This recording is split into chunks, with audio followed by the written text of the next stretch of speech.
Another late night comedy show. Mike Perkins and Paul Brodo. We're the house band with all the show. Tonight. Another late night podcast tonight. With Mike Perkins. Guys, welcome back. Another episode of another podcast tonight. This is episode 21, ladies and gentlemen. Yes. What? Woo. Give it up, you boys. 21, guys. We've talked about some things. Yeah. 21, man. It's been 21 weeks. The podcast can now drink legally. It's 21. And it's going to need a beer after this week. It's going to need a beer, ladies and gentlemen. It's going to need a beer. With me, as always, is my partner in crime, Mr. Paul Brodo. Thank you so much for listening, people. I'm so happy you're here. Oh, look at all that joy coming from Paul. Turning over a new leaf. And, of course, the best band in all the land. It's the show with Adam and Sean, ladies and gentlemen. What? This is Sean. And this is Adam drinking a cerveza. He's so San Diego right now as we talk to him on the Zoom. He's got the 40 rocking. He's just, got my surf hoodie on. I'm killing it. I thought enchiladas. Oh, I thought that was like Encinitas. Encinitas is where I'm from, and then it's surfboards. It's a surf shop. Encinitas Surfs. Oh, I thought it was like enchiladas. Like it was like, it's a food place. That would be an awesome sweatshirt. Let's be honest. Yeah. Enchiladas. Hey, you know what's amazing right now is that this is our 21st episode, and we now have 21 5-star ratings on Apple Podcasts. Wow. Come on. 20. That's like so one we 5-star. have one diligent fan. Yeah. Yes. If I went in and I told my mom that, she would be mad. She would understand why I'm telling her that, and it would mean absolutely nothing to my mother. Are the 5 stars good? Are the 5 stars? You only 21? That doesn't seem like a lot of people. So 20 is 21 5 stars, or is it 21 like 5 times 21? How many stars is that? How many stars? You're having fun. And look, I got to give it up because we got another review too. We got a 5-star review. This is from Moo2941. Gave it a 5-star. It says much needed, and he says love the banter and easygoing conversations. A much needed, lighthearted podcast that entertains. Oh, right on. I'm blushing. You can't see it, but I'm blushing right now. Thank you to who said that? It's Moo2941. Moo2941. Moo. I love you, Moo. Thanks so much for we go way back. Listening. We go way back. Moo. And guys, I've been making a bunch of burner accounts. It's just me. I've been. Well, give it up for Adam for giving us all those 5-star ratings. Making 5 burner accounts a day. Yep. Speaking of burning stuff, guys, the lottery was very big this week. So big. It just passed. This will be coming out the week after, but who knows if one of us is a millionaire right now. I'm going to keep checking as the show goes on. I'm going to keep checking and see if a number comes up, and then we should figure out together. And if one of us fucking wins while we're recording the show, holy shit, fuck. I don't know. It's not me. I don't know if I'd be able to speak. I'm so mad at you, Paul. I'm so mad at you for not playing. I text you today saying, make sure you play. You know I never gamble. You know I never put in my money because I always lose. Yeah, but the house always wins. But this is different, man. This is like you got to be. My dad always gets pissed off if I don't play. Like if I forget, if it's like 200 million or something, he'd be like, "You're only in it if you win it," or you're only going to win it. I wait till it crosses that $500 million line. Once it goes above that, I'll play. But before that, I agree with the notion that it's an idiot tax. I guess. I didn't win, guys. I just checked. I didn't win. Fuck me. God damn it. 2 out of 4. God damn it. Who's still in the game? Buddy. Damn it. Well, I got to check. Mine's my over. Wife screaming, so I don't think I won either. Yeah. She just comes in and breaks that guitar on the wall. What? As we've all thought about this, obviously we played this because it was for like a redonkulous amount. It was almost for like $1 billion. Like, what are we talking about, right? Crazy. If you won that, like, we'll say you take home $400 million. Well, the take home from this one is $600 million if you get cash. You're taking home $600 motherfucking dollars. What do you, first thing that you do? Like, what would be like once like you have the money and it's your money and it's confirmed and it's your cash and the cash man happens? What's your 24 hours, 48 hours? I think debt is gone. Yep. Like any debt I have and any debt I would think my parents have would be gone. And I would call a dentist. Wow, that was a fucking insanely amazing answer. Just get the most perfect teeth. You already have a great smile. And get a dentist. Wow, that's amazing. What an amazing answer. What about you? I would buy a dentist and make him work on me for free. God damn it. I'm buying this office. Yeah. I feel like, same. I would pay off all of my family's debt, everything, start fresh. And then, and then I think one by one, I would just hook up all my friends with money. You know what I mean? I would throw money at you guys and just like, fucking take care of your families and stuff, with $600 million. That much money. That's what I mean. Like that's such a silly amount of money. If you have 100 close friends, you can give all of them $1 million each and still have $500 million. Like, it's insane. Yeah, that is a lot of money. I don't have 100 close friends. Me neither. I got you guys. We're good, baby. I would charter a private jet. I would leave immediately, and I would take my family, and I would get on a private jet to like Bora Bora, and I would live in a hut above the water for like a month. And then I don't know from there. But I would spend like $1 million in that month on vacation. I would spend a redonkulous amount of money doing for 30 days. For 30 days, millions. I would spend for 30 days. I would spend like 40 G's a day or something. You know, and I'm just silly, like just blah blah blah blah blah blah. I would just go bananas with my wife for like. It's so much fuck you money, It's so much fuck you money. Like once you got it set up somewhere, then I agree. Like I feel like that first year. You'd have to be careful. Dumb. You'd have to just set like a separate bank account with X amount of money and be like, okay, this is play money this year. And I've never had fuck off money. So let's go crazy. Yeah. And that play money could be like, guys, I have there's a boat that's going to come get us. And we're going to take it to a different place. And we're going to live there for a while. And we just there'll be like all the food and don't even bring pants. I'll buy pants for us all. We'll buy matching pants. I'm not wearing, if I have $500 million, I'm never wearing pants again. No, I'd be like, we're on a boat for like a month and a half and like a staff would be waiting on us. I'd probably take like 9 helicopters in like a month, like something just crazy. Like I'd just be like, let's go, let's ride tigers. That's funny what you said about the pants. Yeah. I did a project with a guy who was friends with a billionaire's son, and he goes, hanging out with him is weird because whenever he travels or anything, he doesn't pack. No, it doesn't pack. He buys new clothes wherever he arrives. Yeah. And he buys it in like the hotel, like Air Maze downstairs. Yeah, like he didn't book a hotel. He just came to LA and because he lived on the East Coast, he just showed up one day. He's like, they're like, oh, where are you staying? He's like, I don't know. Just wherever. I'll call any hotel and just buy a room. It doesn't matter. Oh my! They sell rooms. I have infinite money. Sean and I we met this girl. We were in New York, and she worked as like a chef. Or like she's like a chef on like a private yacht, and she works specifically for this family who's had this private yacht.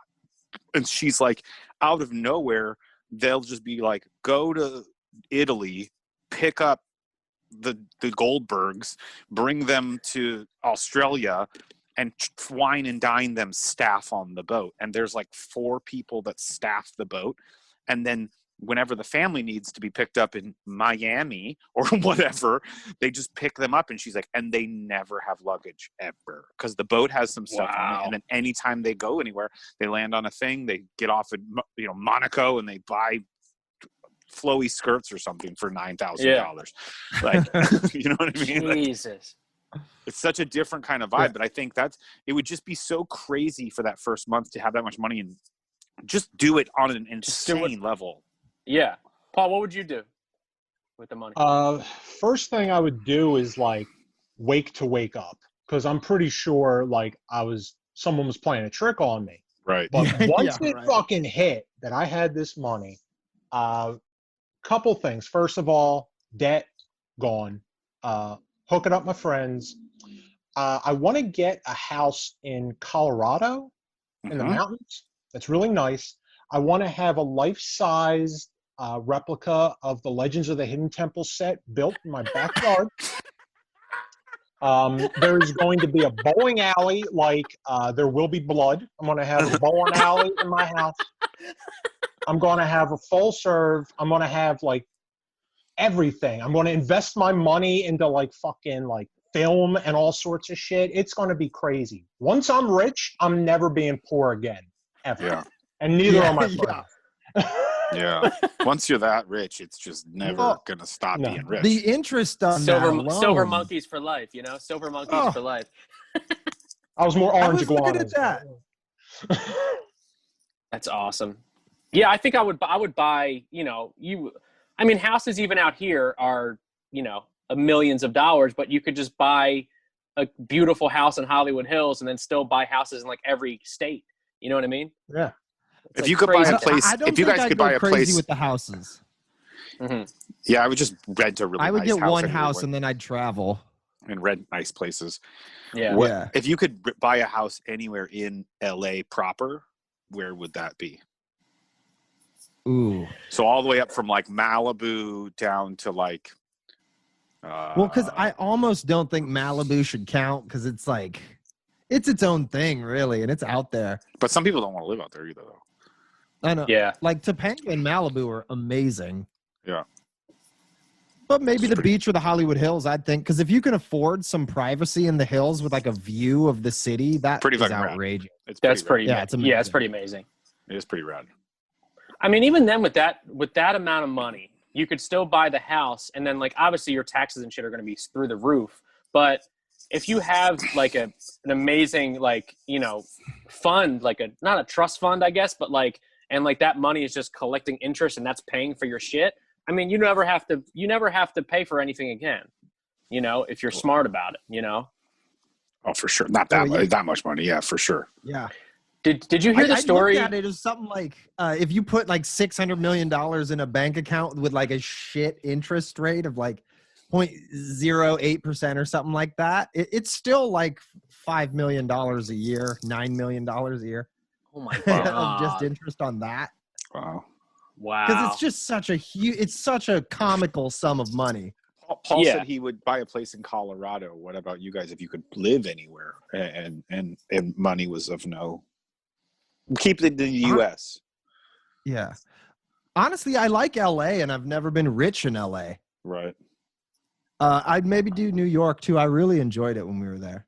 And if you lived in like an awesome skyscraper thing or something like that, that'd be so sick. Right. Yeah. Any of the big cities are incredible if you have money, and they're really rough if you don't. Yeah. Yeah. I feel like my actual dream, even without the lottery, is just to have a house, have a place in Jersey, and have a place in LA. So I'm like bi-coastal. You know what I mean? Yeah. So I'm able to do that. I mean, even like you said, have a place in the big cities, even like Chicago. Where in Jersey? Where in Jersey is a place that you're like, that's a really nice spot to live? I used to live North Jersey. Oh yeah, call out some neighborhoods. No, I would still do South Jersey. I would do Haddonfield, dude. Haddonfield. There it is. Haddonfield's beautiful. Joe Pesci lives in Haddonfield. What kind of houses are these? These are like well, if have they you were ever have you ever been to Whittier? If you're asking me, I've never been to. Whittier, Whittier, the city, yeah. The houses there in Whittier are like what all the houses are on the East Coast. Yeah. Okay. But Haddonfield. How do we explain that like, to a radio audience? Haddonfield is like really. It's kind of like the Home Alone houses. Got All of them. Haddonfield, because it's like a super like nice like. It's kind of like the main street is like all little shops. Yeah, they're like colonial, but like also like brick houses and just like big driveways and like 8 bedrooms and shit. They're mansions. Which like they're probably like in Jersey they're probably like a 1.5 or maybe 2 million at max, which in fucking LA would be like a $6 million home. Right. Which is like those. But I always loved Haddonfield. And it's a nice neighborhood. And you're like, I love South Jersey, man. South Jersey was the best place to live, I think. Look at him. Look at him go. I love it. It was okay. Don't break my heart, Paul. Okay. Don't break my heart. Places were okay. Yeah.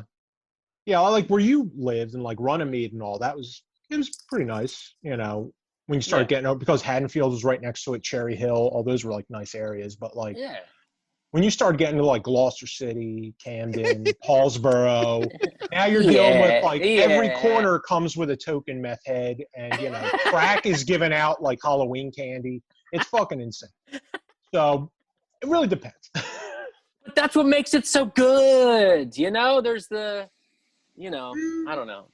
Where would you guys live? Where would you live? So Paul, where would you live then? Oh, if I had a choice, Telluride, Colorado. Oh, you said Colorado. You're right, Colorado. I would be, there's definitely spots down here in San Diego that I would probably pick. Like if money was no option, there's some houses like on the beach that are just ridiculous. Hard to beat that. But I'd probably go to Hawaii. I'd just leave and go to Hawaii. Yeah? Wow. Yeah. I almost did when the pandemic. Oh, really? happened. I seriously thought about trying to just say fuck it and going to Hawaii. Like during the pandemic? Yeah. My head how close were you on a scale like 1 to 10 of moving to Hawaii? I was looking up apartments. I was looking up costs of moving things. I was like, estimating that. I was looking at jobs. Right. Wow. That's like a 9. Yeah. I was probably in the like the 7s, 8s. Wow.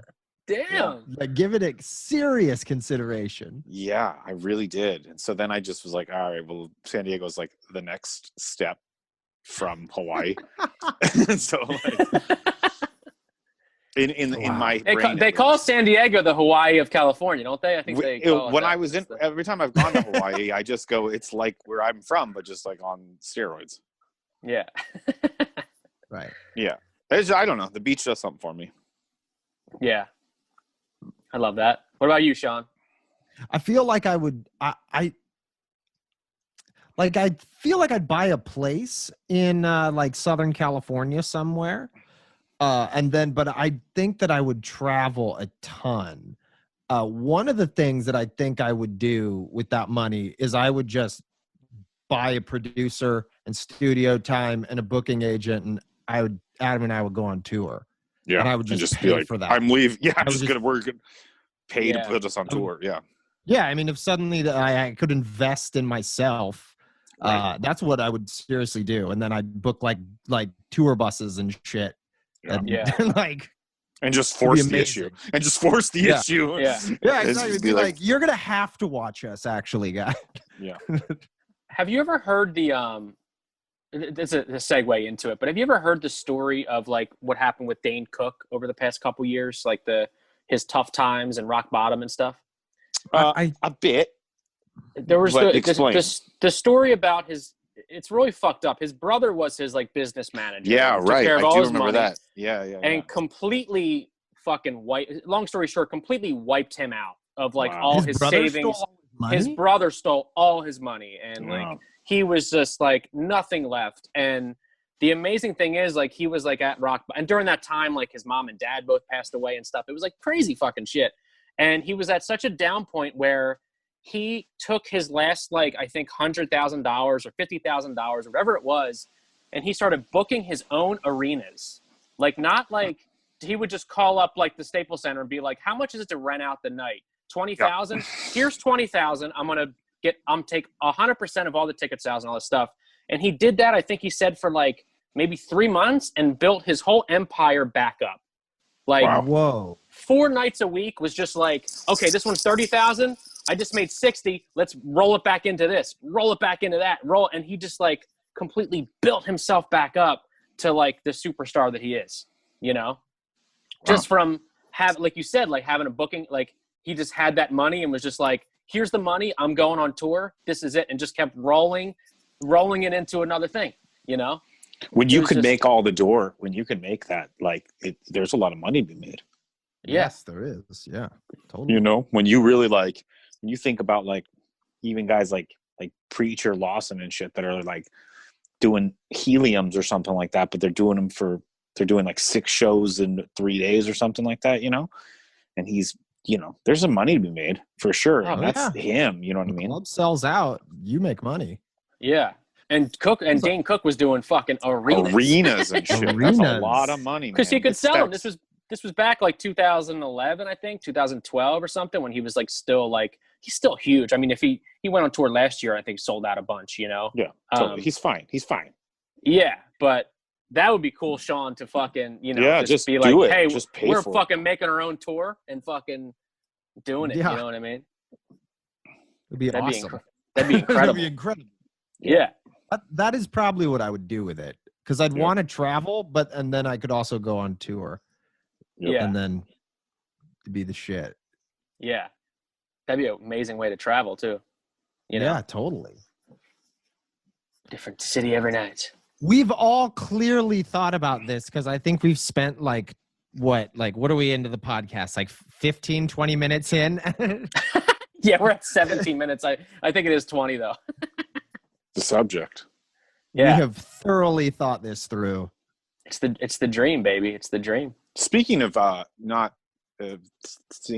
thinking things through, we're going to talk about this, and I feel like we have to get in front of this, which is ridiculous because we haven't had a podcast since, and we don't usually talk about it too much, but like any sort of political thing. But what happened, we haven't gotten to talk as a group about when I used to laugh, but when the riot of the Senate was taken over, or whatever, the insurrection, whatever that was, the whole thing happened. That whole crazy thing happened, and how wildly crazy that is to happen, but also it feels silly for us not to talk about it at least on some level, because I'm sure we've all had some funny thoughts about what we saw.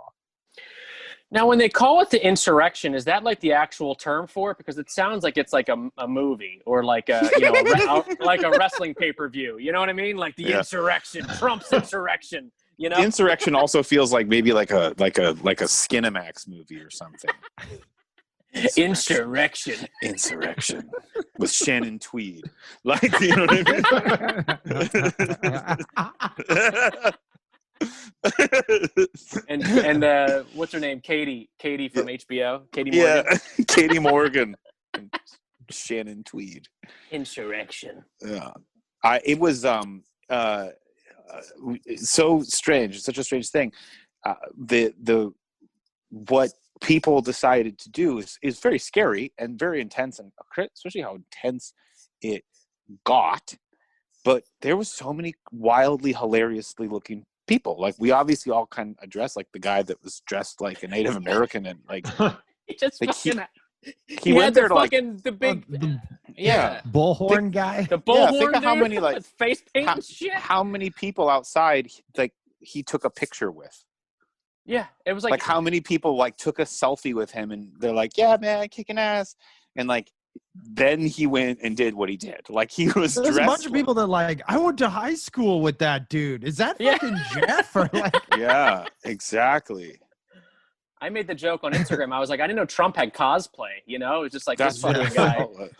Like, it's like, what happened? And like every one of them, like the scary thing of it was that how does that happen in the Capitol building of, you know, like one of America's biggest, most secure buildings? Like, you have help. You have help, like Paul said. Yeah, because that shouldn't have happened. That could have gone a lot worse than it did, and that's a little concerning. Yeah. with all that. Not going too deep political, but it shouldn't. They shouldn't have been able to do that. Yeah. What's so wild to me, and like like I said, we're all sort of hesitant to dance around on politics for many different reasons, but what is so crazy to me is some level of there's like been this like very large level of brainwashing or something that's happened to people in the United States as people, right? That like conspiracy theories that conspiracy stuff, people, right? And if the next like a couple days later, Trump was down at the border wall, looking at his border wall, and there was all these people out there supporting him again. Right after that crazy thing, there were just like thousands of people down there, just being like, "That's my guy, I'm here."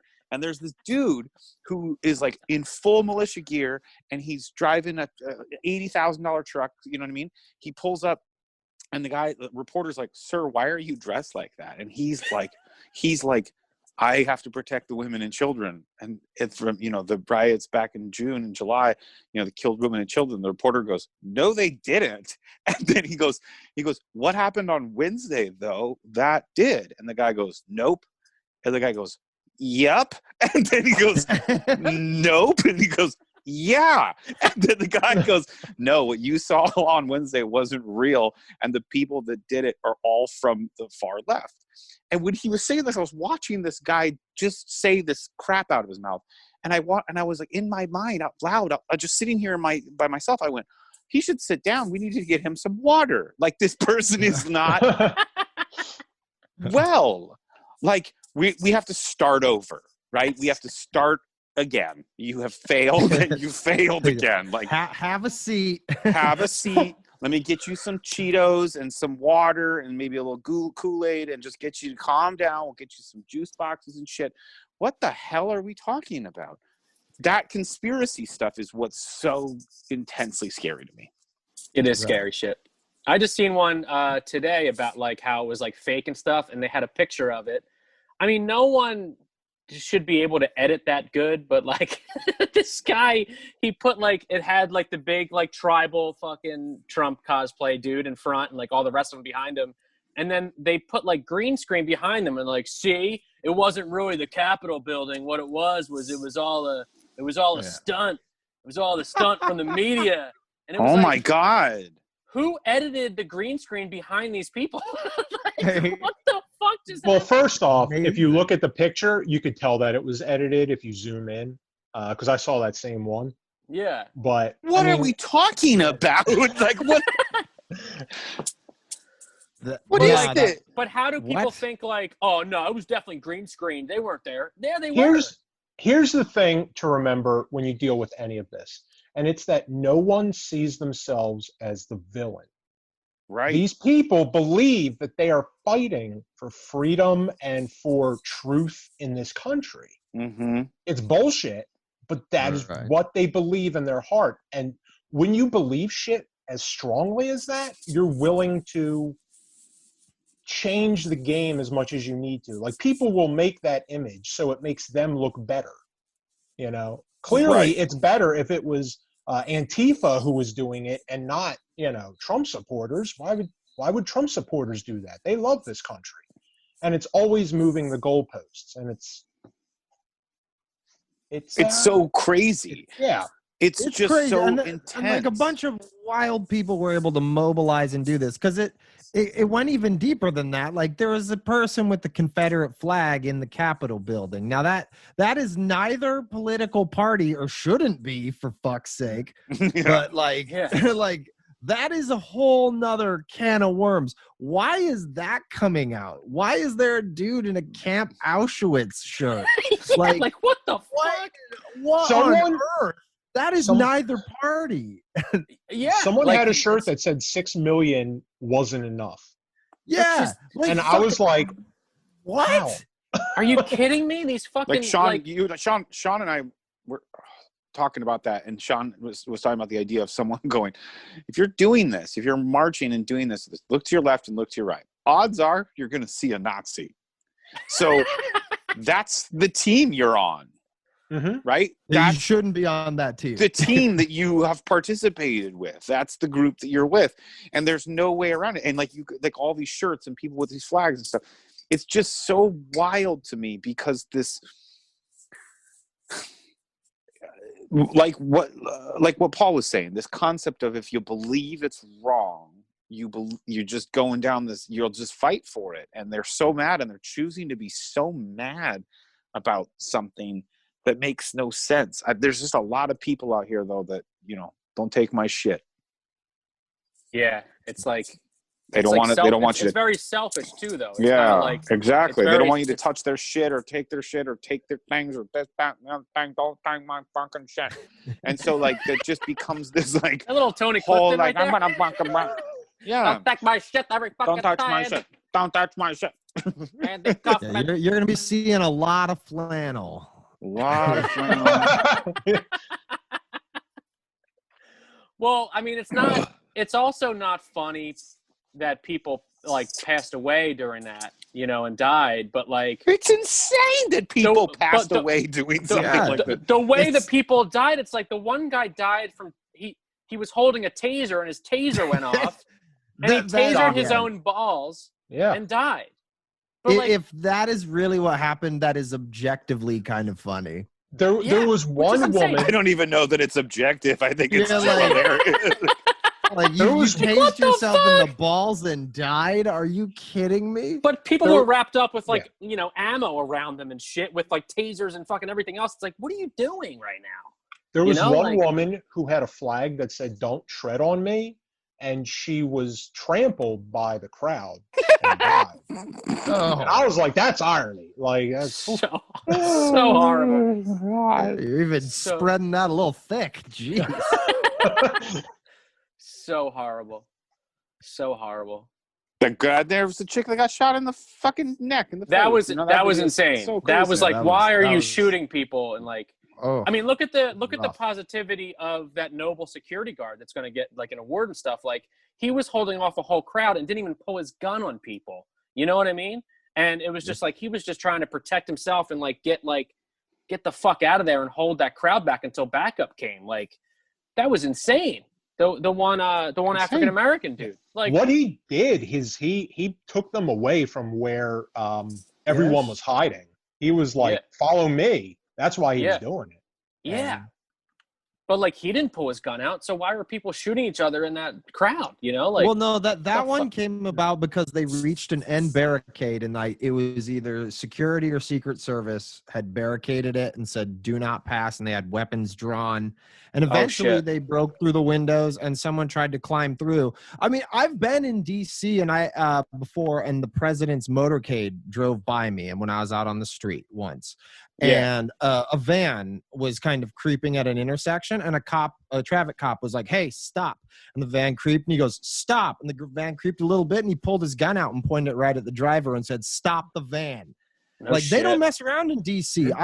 I told Adam, I was like, I'm really surprised more people didn't get shot, because I've seen police pull weapons on our Capitol grounds, or at least in our government buildings and around our politicians and president, because we keep them very safe, because we need to, and so the fact that they were able to march through and that security guard showed such restraint, or that there wasn't backup, I mean, what an impossible situation. I'm glad more people didn't die. But it's a tragedy that anybody did. I think, why? It's like, why can't we all just like love each other? Like, why can't we all just get along with this? It's like, it's so insane that like people can hate like that much, or be like, my vote didn't win, or whatever. It's just like, what the fuck, Don't touch dude? my shit. Don't touch my shit. Don't touch my shit. Fucking. And part of it becomes because they're led to believe that people are coming for their shit. Yeah. And that's kind of where it all starts. Yeah, misinformation is a critical mass right now. Everybody goes down their own, because of we were talking about before, like everybody has their algorithms that they unwittingly have to participate in, because whatever you search on, all of your social medias and stuff learn about you, and then start, recommending stuff that you should have. So that's why if you like Google, drums, you'll get a bunch of like drum lessons and shit on Instagram. But like still every day you're looking up certain political views, you just go down this hole. And then you can start to be like, this is what the world must be, because I keep getting my confirmation bias approved over and over and over again in my social media on both sides too. That happens on each side. No matter, it's look up something and you'll get a ton more about it. It's like you watch it. You know, how do you fix that? Did you watch The Social Dilemma on Netflix? We talked about that already. That was crazy, dude. Oof. That was nuts. That was like that's how like crazy. I'm getting different news than someone from back east because like of my algorithm, and even like Netflix or anything like, you know, like right. I don't know. I'm looking, all my stuff is just comedy going on my Instagram, and then somebody else in Jersey is like fucking Antifa or whatever the fuck is happening. It's like, holy shit, you know, like. Yeah. And we don't get the same information. It's even different titles and stuff. It could be like, isn't that weird? You know, mine could be like coronavirus is real, you know, and then another person's like back in like North Dakota or something could be like coronavirus is real with a question mark. You know, it's like different. Yeah. Like what? And then you're starting to get this wild, like disengaged from reality that starts to happen, where people really start to not know not only what is real, but like actually like go out in the world and see it real. Like it's one thing to get fake news and get news that doesn't seem real, or get information that you're like, oh, sure, I believe this. Right. I believe that it was all left people, and now I'm here with more gear days after to support the women and children guy. Like that, you get down this giant rabbit hole that you're starting to see this thing, but what starts to then happen is you start to see people just start disengaging from reality of life. So they just start living in a bubble and living in a pod and living in their little thing. And we've had the last 10 months, and people are upside down, bro. Yeah. It's really crazy. I mean, people are upside down, and you're seeing it on, depressing or not, it's just the reality of it. Yeah. Upside down. Right? Well, Jack Johnson. Yeah. Keep it light, guys. Keep it light. Keep it light, guys. Keep it light, guys. On a lighter note, I got plantar fasciitis, and I strongly recommend it for everybody. What is that? That sounds really bad. Tell First us of all, what that is. Plantar fasciitis sounds like a gross disease. Yeah, it sounds like something on your foot or something. Yeah. And it is a problem with your foot, but it has nothing to do with, there's no reason that the name is so disgusting. It shouldn't be that name. But it is essentially from like your heel to like, kind of like your toes on the bottom of your foot, the muscle, that tendon that keeps that foot bending is basically so strained that it feels like someone is like jamming almost like a super gnarly massage. Someone's pressing their thumb like right up through the middle of your foot. Jeez. It is so uncomfortable, but like, does it make your toe bend downwards or anything? No. It's just very uncomfortable to walk. You know, if I've tried to run right now, I probably need surgery. So how do you get that? If I tried to run right now, how do you get it? So how do you get it? Because you go on walks all the time and stuff. I do, but you the other day you said walks is exactly the word. I don't run, and so I did run the other day, and out of nowhere I was like, I was fucking running. And I'm like, Paul, who runs all the time, I don't fucking run at all. And I ran this. I took a new gear up in like getting old. That's what happened the other day. Like I ran and I ran not terribly very far. And I like was like doing some push-ups, and then I started to run again. And I was like, oh, I think my ankles are both broken. I think they're both. I think both of my ankles broke at the exact same time, and I'm just running on two broken ankles. That must be what that is, because how the fuck are they on fire so much? You're like crawling home. Oh my god! What the fuck happened? So then like I like walk home and I get back, and it was the next day. So first of all, they hurt so bad all day. When I slept, when I was up, when I had my feet up, I was in pain. Like I couldn't get them to stop hurting. When I woke up that next morning, I was like holding the walls of my house trying to walk down the hall. It was so uncomfortable. So whatever that day was, and that was my ankles. Like 2 days after that, I got this shit. Problem with me is I've had this shit. I used to have like Forrest Gump braces and shit. No way. Yeah. Wow. My legs are all messed up, and I gotta wear I've had insoles in my hard insoles in all my shoes. Hodgkin slaughters or something like that? Yeah, I had Hodgkin slaughter disease. The fuck is that? It's a pretty common thing for people, especially for boys, but it's not just a boy thing. But you grow really fast. It's like when you have your growth spurt. My growth spurt was really intense. Like in 7th, 8th grade, I grew 9 inches or something, like crazy. And I grew to how tall I am, in 8th grade.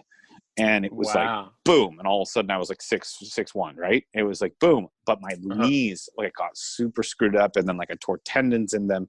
So I remember I used to sit in the library during PE with all the special needs people, and I would sit in the library during PE for an entire year, the sweet year too, your 8th grade year, middle school. Your kicking ass girls make you uncomfortable year, the year that you're. The year that you're really starting to notice women, and that women aren't noticing you. Really self-conscious. women aren't noticing you. Yeah, that's when you're I remember asking out a What's girl. up, kneecaps? You're I'm not kneecaps. I'm not kneecaps. I remember first girl I ever asked you were out. asking out a girl? First girl I ever asked out, her name was Sarah. I walked up to this girl, I thought she was so beautiful, and I remember walking up to her, and I meant my fucking knee braces, the whole shebang, being clink, clink, clink, clink. She's I was hey, I totally remember, did it in the hallway in front of other people, her friends, and she was excellent move. It was just always do it in a crowd. Always do it when everyone knows, right in front of her best friend. Yeah, do it in front of her 3 friends that you just know how this is gonna go. And she she tried to say no in so many ways, and she totally said no, and then I had to put oil in my knees and walk away. You had to clank back. Clank the fuck out of there. Yeah. Did you feel badass like Stone Cold though? Because No. I was Yeah, I don't know if you noticed. She said no, Mike. Yeah. She said no. I wasn't. Said yes. Yeah. She said no, and I was yeah, I feel good. Yeah. I meant it. She says no in class breaks, and you bash 2 beers together. Yeah, bash 2 beers together. You give her a Stone Cold Stunner when she says no. Yeah. No. That was funny though. But yeah, you get this plantar fasciitis, guys. I hope you all get it.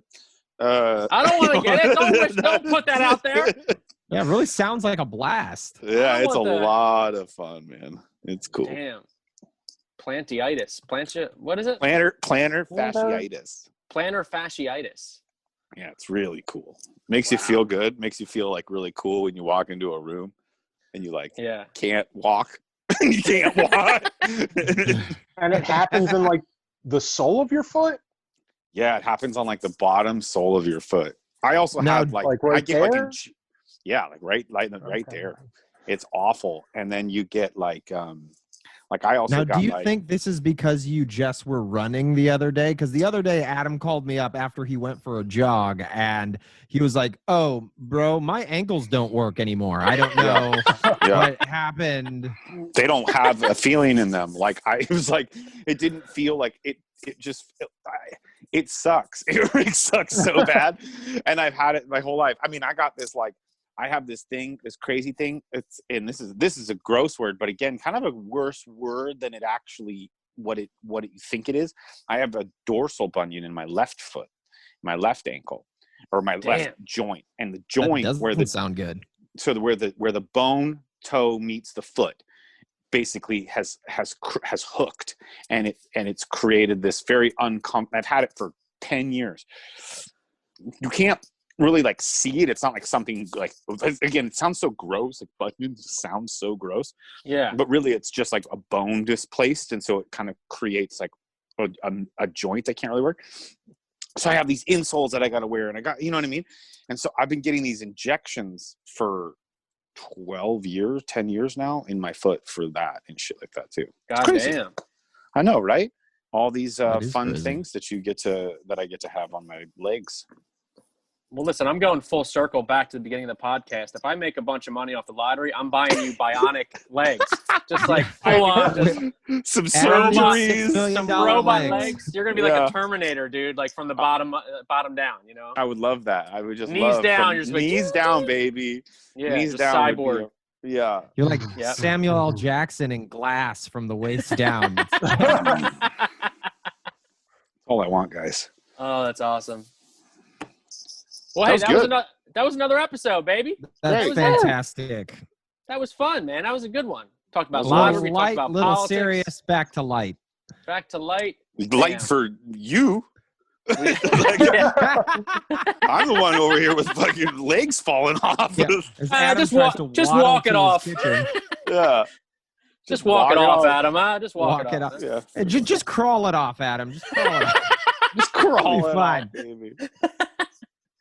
Well, listen, guys, thanks for listening. That was another episode of us. Thanks so much for all the 5-star ratings that we got. We already got, think about it, we got one every episode. So keep it going. Keep giving us a 5-star rating. Keep telling all your friends. Thanks for the amazing reviews. Give it up one more time for Moo for leaving us that nice review this week. And we'll see you guys next week. Once again, my partner in crime, Mr. Paul Brodo. Thank you for listening, everyone. Give it up for the best band ever, the show with Adam and Sean. Yes, thank you again. This was super fun. Come and get some. Come and get some. My name is Mike Perkins. We'll see you guys next week. Thanks so much. Another late night.